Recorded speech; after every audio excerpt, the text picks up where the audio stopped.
काहे को बोझा लादे हुए है अहंकार का। मैं ये किया, मैं ये कर सकता हूं, मैं ये करूंगा।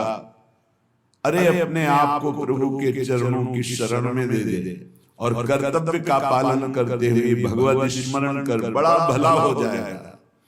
राधा वल्लभ भजत भज भली भली सब होए। जितना भला है वो सब भगवान के भजन में है। अगर भजन नहीं किया तो भला नहीं हो सकता। काहे को बोझा लाते हैं चिंता का, अब आगे क्या होगा? वही होगा जो मंगल भवन रचे हैं। बिल्कुल विश्वास करो।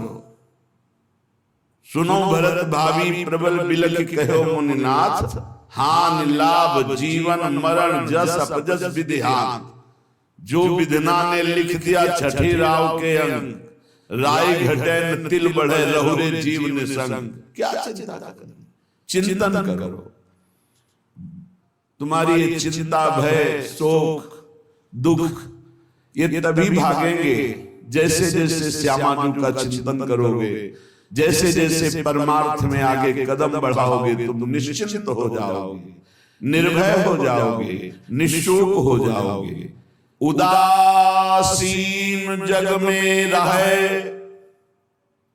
उदासीन कहते हैं ना किसी को मित्र बनाया ना किसी को शत्रु, सब में विराजमान मेरे प्राण प्यारे हैं।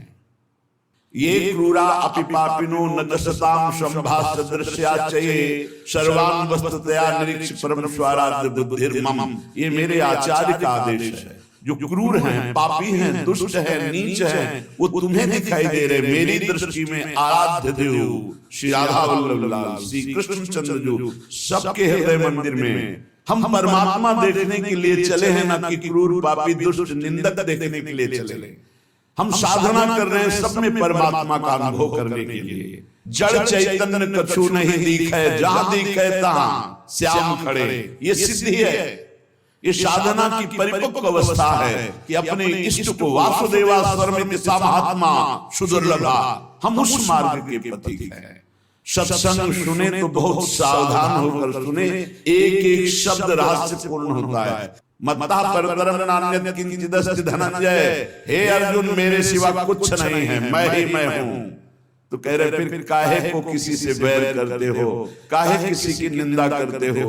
वो बैठा मुस्कुरा रहा है सच्चिदानंद की मैं छुपा छुपी का खेल खेल रहा हूं। तू पहचानने चला था, कहां पहचान पाया? मैं इस चादर को ओढ़े हुए जड़ चैतन्य की मैं ही विराजमान हूं, मुझको ढूंढ लो। संत खोजी होते हैं, क्या खोजते हैं? उसी परम तत्व को जो सब में विराजमान है। उपासक अपने में कभी अहंकार न करे। जब अच्छे सद्गुण दिखाई दे तो हरि गुरु का प्रसाद है। अपने से गलती हो जाए तो उसे भगवान की इच्छा ना माने।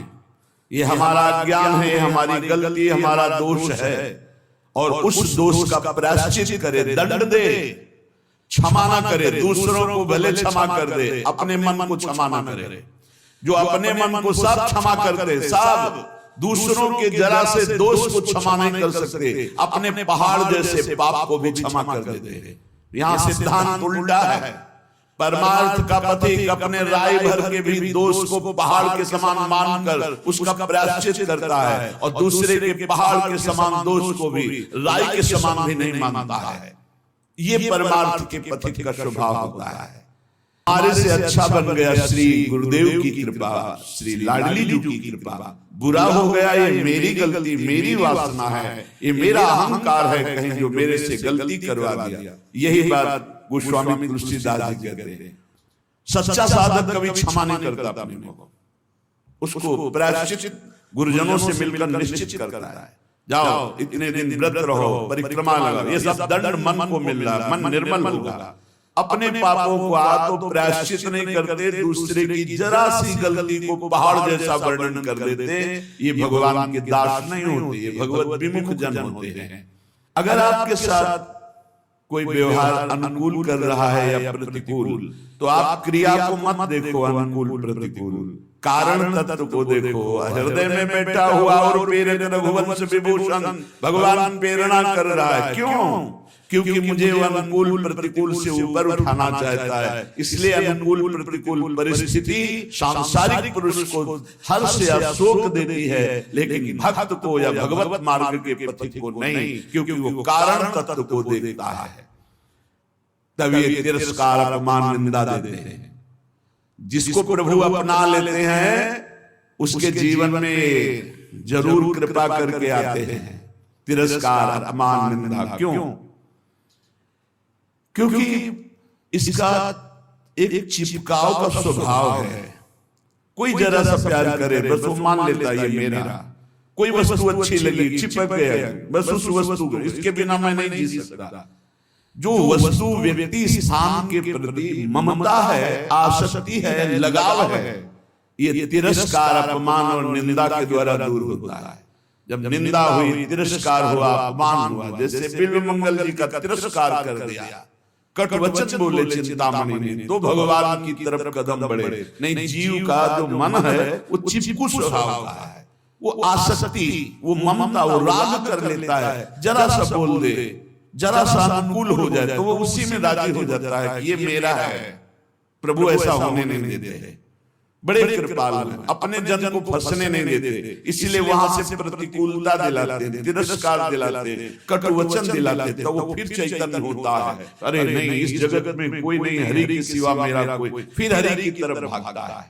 तो कह रहे कि ऐसी भगवान की अहेतुकी कृपा है कि जब जीव को भगवान अपनाते हैं तो तिरस्कार अपमान निंदा देते हैं। घबराओ मत, उतना ही देंगे जितने में तुम परिपक्व हो जाओगे। तुम्हारा पतन नहीं हो सकता, तुम इतना दुखी नहीं हो सकते कि परमार्थ छूट जाए।